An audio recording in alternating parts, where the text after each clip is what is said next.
We are just 2 days away from the showdown in Chicago for the Shamrock Series between Wisconsin and Notre Dame in Soldier Field. I'm Mike Singer from blueandgold.com, and with me today is Jon McNamara, writer over at badgerblitz.com. Jon, you are actually now a recurring guest for us. We had you on for the video when we broke down Jack Coan right after he announced his decision to come to Notre Dame. So I think we're going to talk about Jack Coan a little bit in this video, Jon. So first, what have the Wisconsin players and coaches said about Jack Coan this week? I know Paul Chryst didn't say much about Jack, but I guess Paul doesn't really say much about anything, right? Yeah, you're right. He's definitely kind of stuck to his script of, downplaying that storyline, which, everyone knew that was going to be a storyline the minute that Jack Coan transferred to Notre Dame and decided to start his career there. So he downplayed it. He said, this is not Jack Coan versus Wisconsin. This is Wisconsin versus Notre Dame. And, I get that. And that was expected. From the players' side, Jack Coan is still a very respected guy, and he's a friend to a lot of these players. If even going back to when he was moving from Wisconsin to Notre Dame's campus, a lot of the guys from Wisconsin's current roster helped him move in there to South Bend and kind of get set up there. So those relationships are still very strong. Like I said, he's still considered a friend for a lot of guys on this team and well respected. And I think the thing that stands out to me, I think a lot of guys on the team understood why he made that decision. It wasn't a situation where Jack Coan left Wisconsin kind of high and dry, in a situation where they felt betrayed or there's some revenge here. I think the guys understood that Jack Coan made the best decision for him, and they respected that and they understood that. And that's why those relationships are still so strong. And it's another just kind of a storyline going into this game because he's going to be playing against, some guys who he's really good friends with. So, Jon, you know this as well as anyone covering a college beat. There will be fans who absolutely love a certain figure, whether that's a coach or a player or whatever it is, or loathe them. There's the opposite ends of the spectrum. With Coan, high majority Notre Dame fans are been fired up with his play, but there are some that I just see the game manager tag. Wisconsin benched him, and that's why he's at Notre Dame. You cover Wisconsin for a living. Tell us why Jack Coan is at Notre Dame, because my point of view is that he got hurt in fall camp.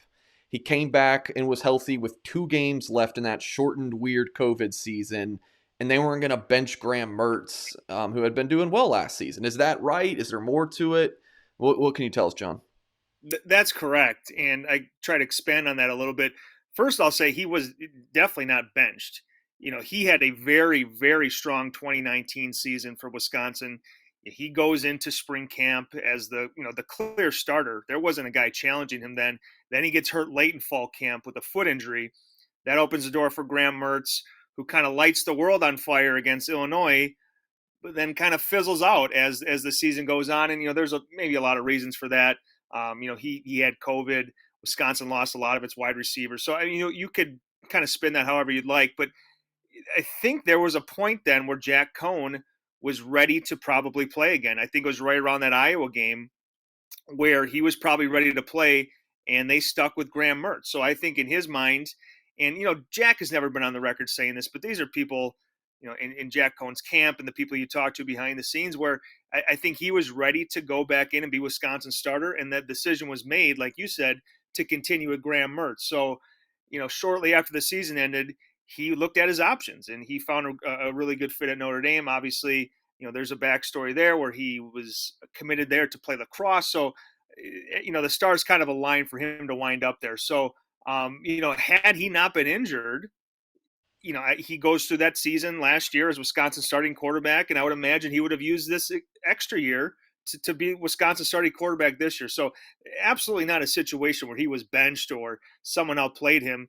He got injured and missed a significant amount of time, and Wisconsin made a decision maybe for the long-term future of that program with Graham Mertz, who at that time was Wisconsin's highest rated quarterback commit that they maybe ever had. So a tough decision, and again, something that plays into the storyline for these two teams on Saturday.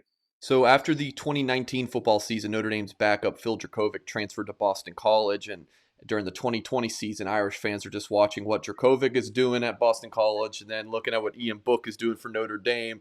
Is that what it's like right now for Wisconsin fans? Like, what is the fan base feeling about Coan and Mertz? Or is some of them like, oh, I'm glad with Mertz, or some of them like, man, I wish we had Jack, somewhere in the middle? Very much so, and it's hard to not make that connection there of, you know, especially against Penn State where they open up that game. The first question that comes to your mind, Wisconsin fans say Jack Coan wins that football game because of the turnovers that Mertz had in the red zone, how poorly he played in that game. So I think it's easy to make those connections, but just because of how the situation unfolded, I think it's very natural to say, you know, Wisconsin fans watching Jack Coan, would he have been better? Does he give Wisconsin a better shot to win this year? It's tough to say so early in the season, but you have a small sample size for Jack Coan. 2 games for Graham Mertz. He struggled a lot against Penn State. He was better against Eastern Michigan, but I think if you asked 100 Wisconsin fans who would you take for this season, I think 80, 90 would say that they would probably take Jack Coan. Hmm. Interesting. Yeah, that's very interesting. And then kind of putting Cone talk aside, yeah, we're 6.5 minutes in here where we haven't talked about anybody else. And Jack Coan, what are some other big keys to this game when you look at Wisconsin's strengths, what they do well? Like what does Wisconsin need to do to win this game? Well, it's kind of cliche to say, but it starts up front, and Wisconsin's very strong in their front seven. And you have a better perspective on this, but from what I can gather from your site and other places, the offensive line for Notre Dame has been one of the weaker units on That's that team. correct. So I think that's where Wisconsin has an advantage, and probably a big reason why I think this is going to be an overall low-scoring game. So, one of my big keys here is Graham Mertz avoiding that big play. You have a guy like Kyle Henderson back there who I think in a game like this where it is going to be low scoring and probably tight, he can make a big play that swings this game in the favor of Notre Dame. So, again, if Wisconsin can control that line of scrimmage, which I think they will be able to because they're very strong in that front seven, I think they're going to be in that game. But again, I think a turnover late could really swing this contest either way. Now, how do you see this game playing out? If you want to give me a score prediction, I'm not going to make you, but I won't mind. What do you got for me, John, with the spread going up to about what's a touchdown now in favor of Wisconsin? Yeah, which is just it's really interesting. I saw that I think it opened up at 6.5, and that it was an interesting line. I'll It just say opened up at that. about 3 and then moved to 6.5. Oh, did it climb? Okay, so yeah, I don't know. Maybe Vegas knows something that you and I both don't. It just I don't know. That one just kind of sticks with me. As it seems odd. I think Notre Dame wins a low scoring contest here. I mean, I could see 17-13. You Um, you've got Notre Dame I winning. just I do. I've I got just Wisconsin winning. How often does that happen? The Notre Dame guys picking Wisconsin, Wisconsin guys picking Notre Dame. Okay, interesting. Yeah, Wisconsin's offense. There's still a lot of questions there. The offensive line is improving, but they really struggled against Penn State as well. Graham Mertz again. There's just a lot of question marks on that offensive side of the ball. The defense is good. I mean, the defense is very good. So again, that's why I think this is going to be a low scoring contest. I'll go 17-13 Notre Wow. Dame. So we need to pound the under as what, about 46 points. So I picked 24-23 Wisconsin. Because I mean Notre Dame's got to lose somewhere, and I just kind of refuse to pick Notre Dame to lose at home because they haven't done so in so long. I was like, I also don't like any of the road games to lose, maybe Virginia Tech, but okay, Wisconsin. That's why I kind of went with. But all right, you're going with Notre Dame. All right. Yeah, and yeah, I'd pound the under. I would say because I don't think Notre Dame's going to score that many points against Wisconsin, Hmm. unless it comes off of the offense turning the ball over and putting them in bad position. Wisconsin's defense is really good. Like I said, the offense again, they struggled. They have a lot to prove here. It's a huge game for Graham Mertz, and for all the reasons that we talked about. So I don't feel great about picking Wisconsin here. That's why I'm going Notre Dame in a low scoring contest. All right. Before we get you out of here, I love talking recruiting with you when Notre Dame gets to battle the Badgers on that front. which is not often. It's just been a while that Notre Dame was recruiting Carson Hinsman and Joe Brunner. That battle was going on for a year and a half. Wisconsin won the Brunner battle. The Hinsman one has gone away from Notre Dame. I believe Wisconsin's still in there. And then there's Billy Schrauth, the recruitment that has just kind of been an enigma. I don't know what you want to call that, but it's here we are. We record this in the middle of the week leading up to the game, and you still don't know where he's going. I think it's leaning back towards Wisconsin. He's going to be at the game this weekend. I don't know if you heard that, John, but Yeah. I mean, first, you were with me. You thought it was Notre Dame for the longest time. Are you back thinking that it's going to be the Badgers?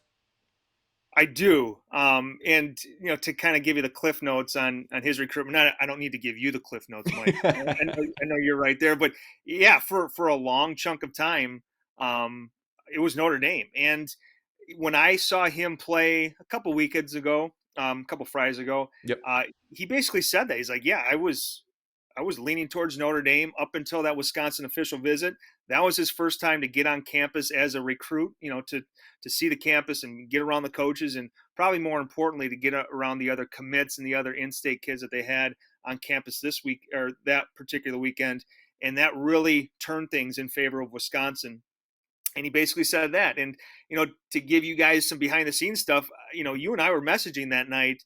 And as I was driving home, I said, look, I think he could commit to Wisconsin the next day, that Saturday, because I said, are you getting sick of the recruiting process? Yes, absolutely.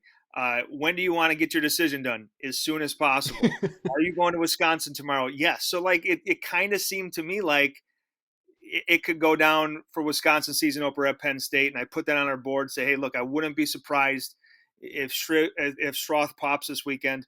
That didn't happen. He's going to go to the game, like you said, this weekend. He could go out to Notre Dame then for one of its true home games again. So, it's been going on for a long time.